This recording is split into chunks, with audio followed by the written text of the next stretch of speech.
Ya, Assalamualaikum warahmatullahi wabarakatuh. Selamat berjumpa kembali dengan saya, Raden Muhammad Ali.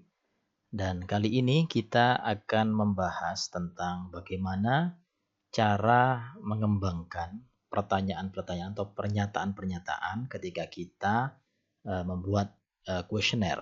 Ya, jadi di sini kita akan belajar bagaimana cara membuat kuesioner, terutama eh, tentang bagaimana menentukan pertanyaan-pertanyaan atau pernyataan-pernyataan yang akan kita munculkan dalam kuesioner.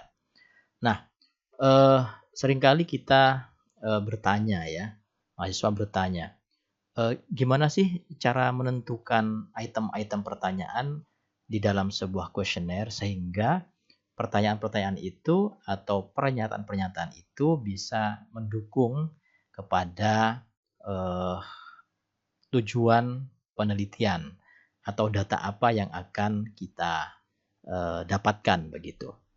Nah, pertanyaan ini bisa dijawab bahwa untuk menentukan pertanyaan-pertanyaan atau pernyataan-pernyataan itu bisa berangkat dari sebuah teori.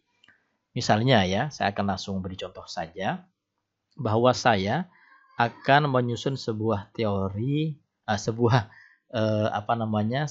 kuesioner uh, untuk mendapatkan data tentang kelengkapan dan kualitas sebuah kuesioner itu sendiri.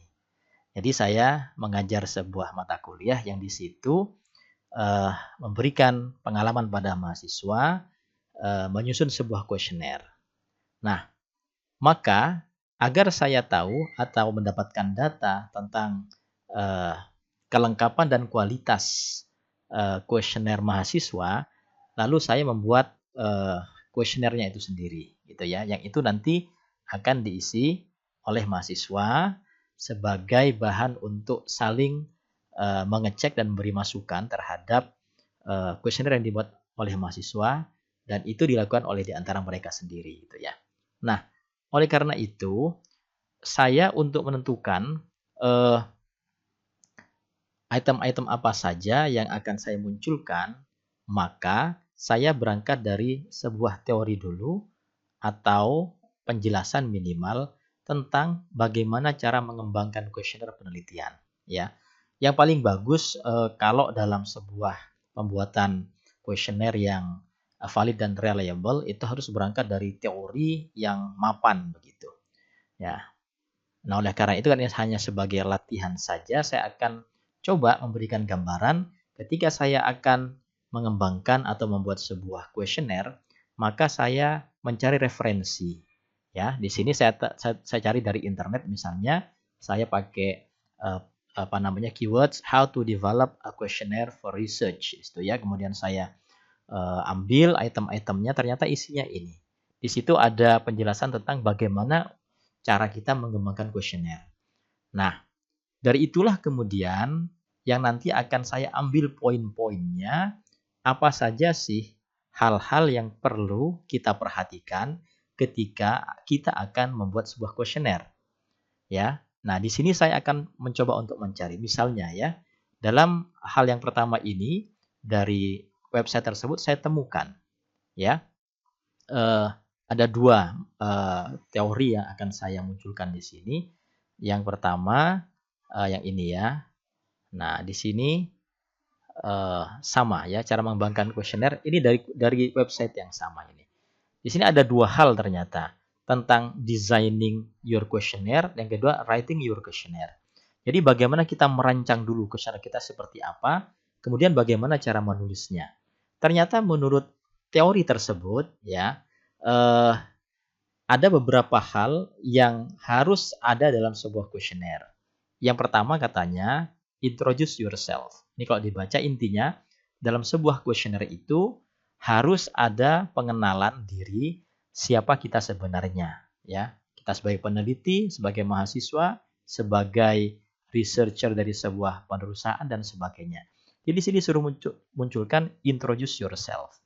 Nah, dari kalau kita baca di sini ada contohnya segala, sehingga saya ambil satu poin di sini yang namanya memperkenalkan diri. Berarti nanti di questionnaire itu harus ada bagian yang memperkenalkan diri, siapa kita sebenarnya. Yang kedua, explain the purpose of the questionnaire. Dalam sebuah kuesioner itu harus disebutkan apa sih tujuan dari kuesioner itu. Kalau orang ngisi kuesioner itu apa tujuannya. Berarti sini saya ambil poin harus ada tujuan kuesioner. Kemudian yang ketiga, ya, kemudian reveal what will happen with the data you collect, ya. Ungkapkan apa yang akan terjadi pada data itu setelah Anda kumpulkan data tersebut. Jadi saya masukkan kuesioner adalah penggunaan data, ya. Jadi sebuah kuesioner harus ada penjelasan bagaimana data itu akan digunakan setelah dikumpulkan. Yang keempat, estimate how long the questionnaire will take. Nah, saya katakan di sini perkiraan waktu yang dibutuhkan untuk mengisi kuesioner. Berarti dalam sebuah kuesioner harus ada juga penjelasan berapa lama kira-kira seorang responden membutuhkan waktu untuk mengisi kuesioner tersebut secara penuh, secara lengkap gitu ya. Kemudian yang kelima, describe any incentive that may be involved. Incentive itu artinya apakah kita memberikan katakan reward atau sekedar kenang-kenangan, souvenir kepada orang yang mengisi kuesioner kita atau tidak. Nah, saya katakan di sini kalau dibaca item-itemnya di sini ada penjelasan bahwa di situ ada plus minusnya kalau kita ngasih insentif. Kalau kita ngasih hadiah, ngasih souvenir untuk orang yang mengisi kuesioner gitu ya. Di situ bisa dicantumkan atau tidak tergantung situasi. Karena jangan sampai si pengisi kuesioner itu, responden itu mengisi kuesioner dengan mengharap imbalannya gitu. Nanti tidak objektif dan sebagainya. Tapi yang berpendapat bahwa itu boleh karena kita memberikan ya apresiasi kepada orang yang mau mengisi kuesioner. Yang keenam, make sure your questionnaire looks professional. Pastikan bahwa kuesioner Anda tampak profesional. Artinya ya harus profesional, tidak asal jadi. Itu dari teori yang pertama. Saya belum puas dengan teori ini, saya merasa masih kurang. Kemudian saya coba cari penjelasan yang lain, teori yang lain. Nah, maka saya dapatkan lagi dalam episode yang bersama. Ya, ini designing your questionnaire ya. Bagaimana cara kita merancang sebuah kuesioner? Yang pertama dikatakan identify the goal of your questionnaire ya. Harus diidentifikasi apa sih tujuan pembuatan kuesioner itu. Ya, dari sini dari penjelasan ini saya simpulkan bahwa dari pertanyaan penelitian itu misalnya untuk apa kita membuat kuesioner. Pertanyaan penelitiannya mungkin kalau yang kasus saya buat ini, saya tunjukkan ya tentu saja contohnya untuk mengetahui kelengkapan dan kualitas dari sebuah kuesioner yang dibuat oleh mahasiswa. Nah, untuk mengetahui itu saya harus berangkat dari teori-teori. Ya, 2 file ini yang saya gunakan tadi. Dan tidak mengarang sendiri. Ingat ya, tidak mengarang sendiri. Kita harus mendefinisikan ketika kita akan membuat kuesioner kepada mahasiswa, bagi saya, tentang apakah kuesioner yang dibuat oleh mahasiswa itu sudah lengkap dan kualitasnya bagus, maka saya harus mencari teori tentang kelengkapan sebuah kuesioner, yang kedua tentang kualitas sebuah kuesioner. Nah, kalau yang tadi saya kira yang pertama ya, file yang pertama itu tentang lebih pada kelengkapan sebuah kuesioner. Walaupun di belakang tadi tentang apa? Tentang tampilan sebuah kuesioner pada kualitas itu, ya. Jadi harus berangkat dari teori-teori. Ini yang saya lakukan ini, ya. Yang kedua, choose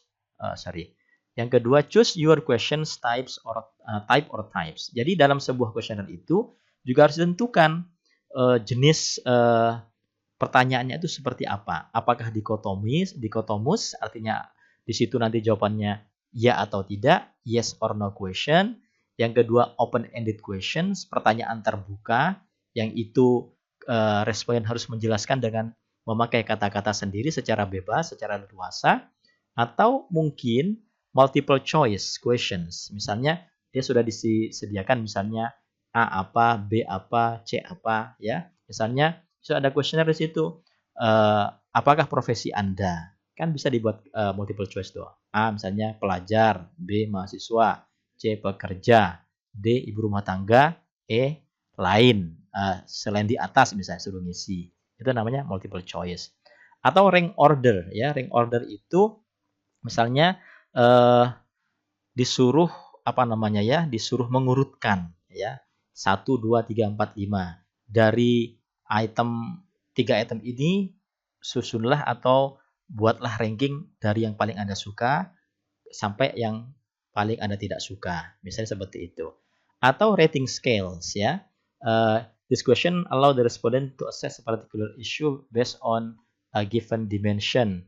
Misalnya mulai dari sangat setuju, setuju, ragu-ragu, tidak setuju, sangat tidak setuju. Dan sejenisnya banyak sekali ya. Itu ada namanya skala Likert dan sebagainya. Jadi dari tipe pertanyaannya disesuaikan dengan alternatif jawaban, harus dicocokkan ya. Jadi saya tunjukkan di dalam kuesioner yang contoh yang saya buat. Yang ketiga, develop questions for your questionnaire ya. Nah, ini harus dimunculkan, dikembangkan bagaimana ya pertanyaan-pertanyaannya singkat, jelas dan mudah dimengerti.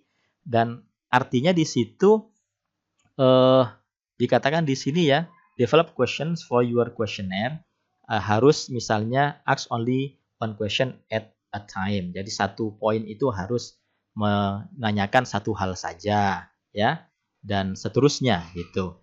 Kemudian yang kelima, identify your target demographic. Harus ditentukan juga siapa yang akan menjadi responden Anda. Apakah mahasiswa, apakah dosen, apakah customer atau pelanggan sebuah toko, apakah netizen dan sebagainya, harus ditentukan juga ya. Kemudian di sini menentukan siapa respondennya dan nyambung dengan pertanyaannya. Jadi kalau misalnya untuk pembelajaran yang akan Anda jadikan responden siapa? Apakah guru atau siswa? Kalau guru maka pertanyaannya untuk guru ya. Bagaimana persiapan Anda sebelum mengajar misalnya? Bagaimana cara Anda menentukan metode mengajar Anda? Bagaimana cara Anda mengevaluasi siswa? Misalnya seperti itu ya.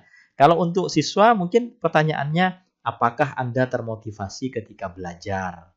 Apakah Anda cukup memahami materi yang disampaikan oleh guru? Apakah ada kendala ketika Anda belajar mata pelajaran ini? Itu pertanyaannya untuk siswa. Jadi harus nyambung ya. Termasuk kalau misalnya mau pakai sangat setuju, setuju, ragu-ragu, tidak setuju, sangat tidak setuju misalnya. Itu kalau pernyataannya seperti ini. Saya sangat termotivasi ketika mengikuti mata pelajaran ini. Maka itu cocok kalau pilihannya itu sangat setuju, ya setuju, ragu-ragu, tidak setuju, sangat tidak setuju gitu. Atau ya atau tidak gitu ya. Jangan sampai misalnya kendala saya ketika mengikuti pelajaran adalah titik-titik. Ya kan? Itu maka nanti pilihannya tidak boleh ya atau tidak, atau sangat setuju, setuju dan seterusnya. Karena apa? Yang dibahas itu adalah isian, ya, open-ended question gitu. Jadi harus nyambung antara pernyataan dengan alternatif jawaban yang diminta, gitu ya. Yang keenam ini adalah ensure you can protect privacy. Ini tentang etika ya, etik di dalam kita mengambil data, bahwa data yang akan dikumpulkan itu akan dijaga kerahasiaannya. Itu bisa juga dimunculkan di dalam. Sehingga dari dua teori tadi saya mencoba untuk merangkum ya. Nah, tentang kelengkapan ternyata dari teori tadi ada memperkenalkan diri, ada tujuan kuesioner, ada penggunaan data, ada perkiraan waktu yang dibutuhkan, ada insentif, ini kalau bisa dicantumkan atau tidak ya. Tampilan kuesioner harus profesional, tidak asal jadi. Kalau mau tadi ditambah lagi misalnya privasi ya, privasi atau kerahasiaan data gitu ya, bisa. Kemudian dari teori yang kedua tadi saya simpulkan tadi ada paling tidak ada 5 item ya. Pertama dari pertanyaan penelitian itu harus berangkat dari teori-teori, tidak ngarang sendiri. Tipe pertanyaannya disesuaikan dengan alternatif jawaban. Pertanyaan singkat, jelas, dan mudah dimengerti. Yang keempat, pertanyaan harus relevan atau berguna. Artinya pertanyaannya itu betul-betul yang mendukung dengan tujuan penelitian kita, gitu ya. Kemudian yang kelima, menentukan siapa respondennya dan nyambung dengan pertanyaannya, ya. Jadi saya mendapatkan poin-poin ini, ya, dari kelengkapan, dari kualitas. Nah, dari inilah kemudian yang saya kembangkan menjadi sebuah kuesioner-kuesioner yang kemudian sudah saya share kepada mahasiswa. Nah, misalnya begini ya, Di situ tadi disampaikan harus ada unsur-unsur ya. Rubrik ini tujuan ya, tujuan dari kuesioner itu apa. Nah, di sini saya sampaikan rubrik ini dimaksudkan untuk menilai kelengkapan dan kualitas kuesioner ya. Menilai kelengkapan dan kualitas kuesioner yang dikembangkan mahasiswa dalam kelas evaluation INLT Prodi Pendidikan Bahasa Inggris UAD. Jadi ini respondennya, demografinya sudah ketahuan, sudah saya sampaikan ya. Data akan digunakan oleh mahasiswa untuk memperbaiki kuesioner yang telah mereka kembangkan. Jadi memang kuesioner ini saya kembangkan justru supaya untuk mahasiswa saling mengecek satu dengan yang lain. Nah, ini Anda membutuhkan waktu antara 10 sampai 15 menit. Nah, kalau ini karena hanya untuk internal saja, saya tidak munculkan tentang privasinya. Tapi kalau ini untuk penelitian di luar, nanti saya bisa munculkan juga di sini bahwa data yang diperoleh dari penelitian ini akan bersifat rahasia dan digunakan untuk kepentingan penelitian saja. Misalnya seperti itu. Nah, kemudian saya lengkapi walaupun di sana tidak secara eksplisit dikatakan, di sini saya sampaikan petunjuk pengisian. Beri tanda centang atau silang pada kolom ada atau tidak ada atau ya atau tidak pada kolom skor. Copy atau tulis kalimat informasi yang relevan yang ada di kuesioner dan paste pada kolom bukti. Nah, ini saya kembangkan sedemikian rupa ya. Nah, jadi selain dari teori tadi, saya juga mencoba untuk melihat kuesioner-kuesioner yang sudah ada, yang saya anggap sudah bagus. Ternyata ya ada beberapa hal yang mungkin di sana di teori tadi tidak ada, tapi saya berangkat dari contoh-contoh kuesioner dan juga kebutuhan praktisnya saya munculkan ya. Misalnya saya katakan di dalam kuesioner mahasiswa nanti harus ada namanya nama kuesioner, nama dan identitas peneliti. Ya, ini sudah masuk ke teori tadi, tujuan kuesioner, ya, informasi penggunaan data, informasi perkiraan waktu yang dibutuhkan, petunjuk pengisian ya. Jadi kita belajar membuat kuesioner untuk menilai sebuah kuesioner ini ya. Nah, jadi ketika saya ingin mengetahui kelengkapan data kuesioner yang dibuat oleh mahasiswa, maka saya kasih pilihan pertanyaannya ada atau tidak ada. Saya ingin tahu dulu ya, apakah kuesioner yang dibuat oleh mahasiswa itu ada nggak nama kuesionernya ya. Nah, ini kalau ini namanya rubrik penilaian kuesioner. Ini namanya kuesionernya. Nah, nanti mahasiswa akan melihat ada nggak nama kuesioner ketika mahasiswa lain membuat kuesioner gitu. Ada atau tidak ada. Kalau ada, nah saya tambahkan sendiri ini, ya saya kembangkan sendiri. Nah, ada juga bisa saja orang hanya sampai di sini saja, ada dan tidak ada. Ya, tapi saya ingin mahasiswa belajar kalau disebut ada apa buktinya. Kalau sudah ada buktinya, menurut si pengisi kuesioner itu skornya berapa? Menurut dia sudah baikkah? Sudah cukupkah atau kurang? Kalau baik berarti skornya 3, kalau cukup 2, kalau kurang 1. Ini akan dicentang nanti, ya kan? Nah, beri tanda centang. Nah, tidak ada dan juga untuk skornya ini. Oke. Nah, kemudian yang di bawahnya ini lebih kepada kualitas kuesioner. Ya, berangkat dari sana juga tadi, apakah layout kuesioner sudah tampak profesional? Tadi ada ya di dalam teori tadi. Kalau misalnya di sini kalau di atas ada dan tidak ada, karena ini untuk menunjukkan bukti. Kalau di sini kualitas ya. Kalau misalnya menurut si pengisi kuesioner itu layoutnya sudah tampak profesional, dicentang ya. Kemudian di sini buktinya apa, gitu ya, ditulis buktinya. Kemudian disuruh juga kalau misalnya menurut dia sudah tampak profesional, skornya berapa dan seterusnya. Kemudian yang ketujuh jenis kuesionernya. Ini ada keterangan di bawah, lihat keterangan di bawah ini. Nah, ini saya buat penjelasan bahkan di sini ya. Jenis kuesioner itu ada dikotomi, yes, no, open ended, uraian, multiple choice itu pilihan ganda dan seterusnya. Kemudian saya sampaikan juga di sini pertanyaan atau pernyataan singkat, jelas dan mudah dimengerti. Nah, itu sudah seperti itu, iya atau tidak. Kalau iya, buktinya apa? Atau penjelasannya apa di sini ya? Jumlah pertanyaan atau pernyataan cukup, tidak terlalu sedikit atau tidak terlalu banyak. Jadi tidak terlalu, masa kita akan mengungkap sebuah pertanyaan penelitian yang luar biasa, masa pertanyaan cuma 2 misalnya, itu kan nggak mungkin. Tapi juga jangan terlalu banyak, sampai 50 pertanyaan atau pernyataan, itu juga terlalu banyak. Itu sekali lagi tergantung kepada pertanyaan penelitiannya. Kemudian yang ke-10, pertanyaan atau pernyataan memenuhi tujuan kuesioner, ya. Apakah pertanyaan atau pernyataan itu sudah memenuhi kebutuhan kuesioner? Misalnya untuk untuk mengetahui efektivitas sebuah model atau strategi pembelajaran. Misalnya kan ada yang tujuannya untuk mengetahui apakah pembelajaran online itu efektif atau tidak. Maka pertanyaannya adalah bagaimana teorinya untuk sebuah pembelajaran dikatakan efektif itu apa syarat-syaratnya? Dari sisi waktunya, dari sisi peralatannya, dari sisi interaksinya, dari sisi evaluasinya dan sebagainya. Nah, itu perlu dicari teorinya gitu. Jadi tidak buat item-item sendiri. Jadi ini ke 10 item ini, ini ada yang salah ya. 6 harusnya 7 ini. 7 dan seterusnya. 7, 8, 9, 10 ada 11 ya. Saya perbaiki di sini ya. Ini saya 7. Nah, sekaligus saya perbaiki sebagai untuk menentukan apakah ini sudah cukup profesional atau tidak layoutnya gitu ya. Ini 11. Nah, ternyata masih ada yang salah. Nah, seperti ini. Sini ada total score ya, rata-rata skor.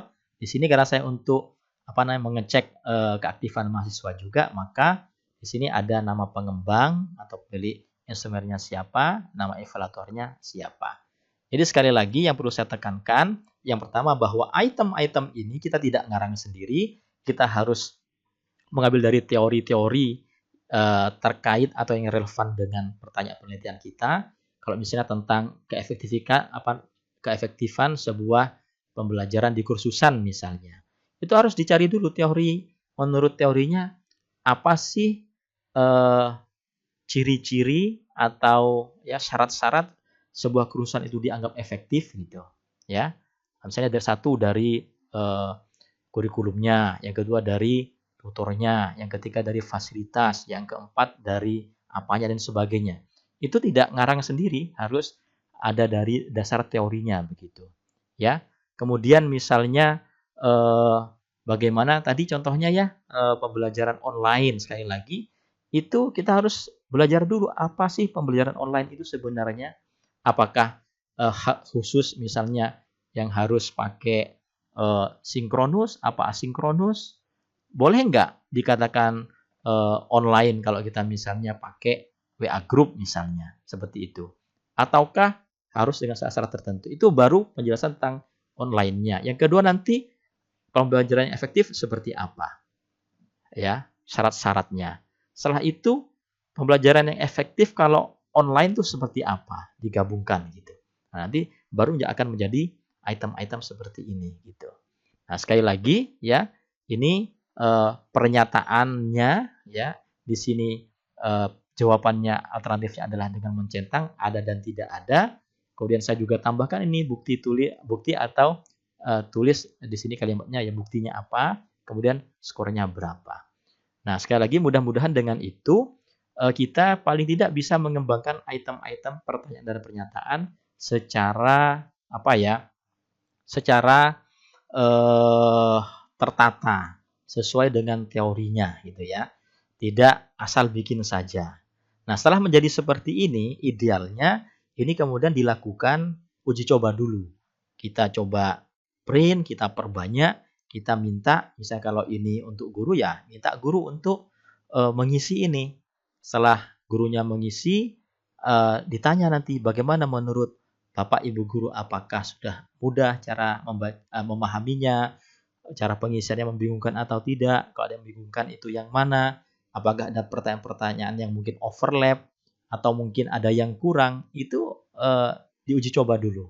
Tadi uji coba kepada jumlah terbatas gitu, dari masukannya kita perbaiki ya semuanya, baik mulai dari judulnya, dari layoutnya, dari item-itemnya, dari petunjuk pengisiannya, bisa banyak hal itu ya. Kalau sekarang mungkin apakah nanti baiknya seperti ini manual atau nanti pakai misalnya Google Form atau yang lain, itu juga perlu dipertimbangkan gitu ya. Nah, tentu untuk saat ini saya masih cenderung untuk melihat seperti ini, membuat seperti ini manual dulu. Nanti untuk Google Form-nya atau pakai online-nya, pakai internetnya, saya kira itu masalah teknis dan itu insya Allah tidak terlalu sulit gitu ya. Nah, saya kira demikian ya untuk untuk penjelasan bagaimana cara kita mengembangkan kuesioner, terutama dalam konteks mengembangkan pertanyaan atau pernyataannya. Semoga bermanfaat dan kalau ada pertanyaan silakan disampaikan di komen atau di chat juga boleh ya. Dan jika Anda berpikir materi ini bermanfaat, channel ini bermanfaat, jangan lupa untuk like, comment, and subscribe. Terima kasih. Assalamualaikum warahmatullahi wabarakatuh.